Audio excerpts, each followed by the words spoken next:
designed an interactive environment for the Princess Maxima Center, and we're an interactive story. That's kind of the catchphrase of our installation, and I'm going to tell you a little bit about it. This was the design brief we started with 3 months ago. It's designed an interactive environment for 2 to 10-year-old patients and their family, in which they physically enter the bedtime story they heard the night before. So our goal was to make an installation that would actually make you feel like you were in the environment of the book you just read. Well, we're starting with the movie immediately, so you can kind of see what it looks like and experience it. Here we go.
Of The Little Mermaid as our example story. So for our last presentation I will continue doing that. The Little Mermaid is hopefully a story you all know about a mermaid who wants to live on the land. When you scan your book in our installation, in this example of course The Little Mermaid, our installation absorbs the environment of the book. So immediately the lights on the ceiling turn blue and you hear some bubbles and the music of The Little Mermaid as an indication that that's indeed the book you scanned. Then we have a few interactions that I want to tell you about. The first one being, when you walk around in the environment, you hear your own footsteps according to the book you read. So when you walk around in The Little Mermaid, you hear bubbles as if you were to be underwater. And this is really something that Jana's daughter went crazy with. She started just walking, but after she understood how it works, she like twirled around and she tried everything possible to make the sound go up. She really liked that. Here you see some more jumping around still of it. What you also see in this picture is one of the objects on the ground lighting up. That's also a very important interaction installation. When you walk past one of the objects, it will light up and you will hear a sound when you come really close. This indicates that there's actually a character hidden inside this sphere, which is actually kind of like a fortune teller sphere. That was kind of the idea we wanted to generate. That's why we chose the sphere. And it will make a sound and light up, and you can touch it and have fun with it. Here you see her leaning against one of the other spheres, listening to the sound that it makes. And this is a really big part of the installation. Some more listening. Actually. Another interaction we have is when you push or touch one of the balloons. There are two different things can happen. The first is that the whole environment reacts like the bad guy in the story. For example, in The Little Mermaid, there will be a thunderstorm because Ursula is such a bad witch, and that's kind of how she feels to a lot of people. And the other option is that one of the characters might switch from balloon. So as a child, you can chase after the color and keep pushing it until you're exhausted. Actually, what we've kind of tried to do in this environment is just making you able to feel like you're actually there. And we wanted to make possibilities for gameplay without setting the rules. And we also saw that Liz, who tested it out, did this immediately by just running around and chasing after the colors, trying to hit balloons as hard as she could and see if they would snap or not. They didn't. And that's kind of something we really like, that it's such an open play environment with no rules, but lots of possibilities. Here I have two pictures to kind of show what context our installation should be in. On the left you see a picture where it's dark, and on the right you see a picture where it's light. And as you can see, it makes a huge difference. You don't even see the balloon on the ground lighting up because it's too light, and you hardly see that there's any color in the balloons. And therefore our installation should really be placed in a somewhat more concealed environment, so some walls around it would be nice, and maybe even darken the lights a little bit. And we found a place in the Princess Maxima Center where this would be perfect.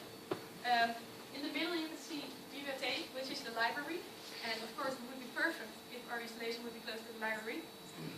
Unfortunately, there's still something a little bit in the way, but we talked to Hans Christman, and he kind of mentioned that if it was necessary, that it would be possible to maybe change the plans a little bit. And if that were so, then our installation would be perfectly placed over there. The walls around it could conceal it, so that it could be a little bit lighter. And well, that would be really nice. So this is where we would like to place it. Here are some quotes of what people said. I really feel like I'm walking inside a swamp, and if I were still a kid, I would have wanted this at home. And some people were just, how did you even make this? How do the footsteps work? Why do I hear my own footsteps? Like as if I were in a swamp. And also, a really old guy, or no offense to there was like a very old guy, and he was filming our installation, and he said, oh my god, this brings out the inner kid inside me. And he got really excited. And well, people felt like the balloons and the lighting really helped with the experience. So we were kind of surprised on how good the reactions were, especially if you've seen us over the past months. It was really hard to create an environment with balloons because they're so fragile, and we were really hesitating, how can we put LED strips inside and how does it all work? But we're very happy with the end result, and sometimes we're even surprised ourselves that it looks so nice. That's good. Well, here we have the final impression of how it looks. Children love it so far, and we do it as well. Of course, this would not have been possible without the Princess Maxima Center, who sponsored our starting budget of €1,000, the TU Delft and Studio Lab, who helped us through the whole process, and the other sponsors will also provided us with wood and balloons and electronics and so much more. And we want to thank them for all their greatness. Then this is our team, of course. I could not have done this without them, and I wanted to invite them to